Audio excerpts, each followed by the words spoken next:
اهلا وسهلا البنات، كي دايرين؟ نتمنى تكونوا بخير وعلى خير وانتم كتشاهدوا الفيديو ديال اليوم. مرحبا بكم كاملين في فيديو جديد وفي اقتراح جديد. كتحري في دوازتاي ما عندكش مراش ملي حارتي بغيتي توجديه ولكن للاسف الطابع ديالو ما عندكش، جبت لك دوازتاي ساهل رائع، مذاق روعه وبلا مرشم، ما غتحتاجي فيه لا طابع لا والو. خليكم معايا ان شاء الله نتعرفوا المقادير وطريقه التحضير.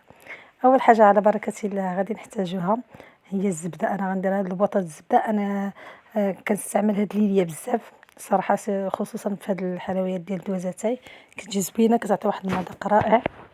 هنا غنحتاجو جوج صفار، يعني جوج بيضات غناخدو هو الصفار ديالهم، البياض غنحتاجو للتزيين 3 المعالق ديال النشا، كاس ديال السكر حبيبات، وكاس ديال اللوز محمر ومطحون. هنا عندي البياض ديال البيض، وهنا عندي اللوز ايفيلي، واحد الساشي ديال الفانيلا، واحد خماره حمراء فيها 8 غرام، والدقيق تقريبا شي 600 غرام، وطبعا قبيصه الملح لتصحيح الذوق. اذا كانوا هادو هما المكونات، على بركه الله ندوزو للطريقه.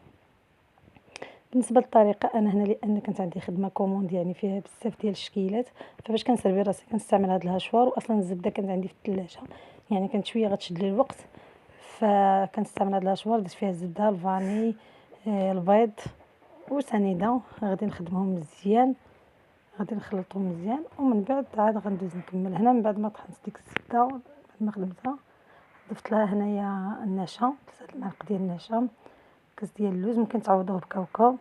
انا فايته خدمت معكم بحال هاد الحلوه هذه على شكل هلال، وكانت نال الاعجاب ديال بزاف ديال المتتبعات، فاليوم غنخدمها معكم بطريقه اخرى. صافي هنايا كنضيف الدقيق تدريجيا، يعني ضروري تدريجيا، والخماره ما تضيفوش الدقيق دفعه واحده حتى كنجمعوا القوام، نحصلوا على القوام اللي حنا باغيين. هنا من بعد ما جمعتها نتوما كما كتشوفوا ما تقصحوهاش بزاف، ما تخليوهاش خفيفه، كنتلقاها بين جوج بلاستيكات. هانتوما كما كتشوفوا يعني ما تكونش رقيقه بزاف وما تكونش غليظه بزاف. انا غنزيد غير شويه في الفران، وانا غناخذ الكاس ما يكونش كبير، انا ما خديتش هذاك العنبه، يعني خديت متوسط باش تجيني الحلوه ديالي كما انا باغياها. غنطبع بهذه الطريقه هذه، يعني غير بكاس راه غادي نحصلوا على الحلوه رائعه بزاف. هانتوما شوفوا السمك ديالها، انا حاولت ما نزرب لكمش هاد اللقطه باش تشوفوا. صافي غنبدا نستفها دابا في اللاطه ديالي حتى نكمل العجين ديالنا كامل. الصراحه راه كتجي زوينه وفتيه بزاف، يعني داك النشا وكاع المكونات كيعطي واحد البنه. هنا من بعد ما استفتها، هنا خديت هذاك بياض البيض اللي احتفظنا به قبل، غادي نبدا ندهن حتى ندهن الحليوات ديالي كاملين. من بعد ما دهنتهم صافي غنبدا ندير داك اللوز ديالي ولا كاوكاو، ممكن ديروا كاوكاو كونكاسي، كاوكاو ايفيلي، او لوز كونكاسي اللي متوفر عندكم. صافي هنا تنكمل كلشي. من بعد ما كملت غندخلها للفران، طبعا نشعل عليها العافيه من التحت حتى تطيب، ونهبطها لتحت تحمر، عاود ندير ليها العافيه من الفوق.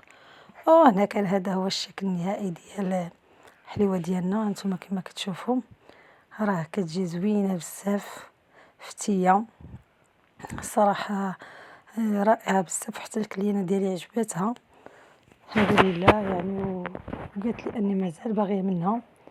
فنتمنى انها نتوما كذلك تنال الاعجاب ديالكم وتجربوها وتشاركوا معايا تجربتكم ليها. ما تنساوش تدعموني باللايكات ديالكم طبعا، وبارطاجيو الفيديو مع العائله ديالكم الاحباب ديالكم في مواقع التواصل الاجتماعي. الناس اللي كيزوروا قناتي اول مره طبعا ما تنساوش الاشتراك وتفعيل الجرس باش دائما كل ما هو جديد، وما تنسونيش كذلك بتعليقاتكم اللي كتحفز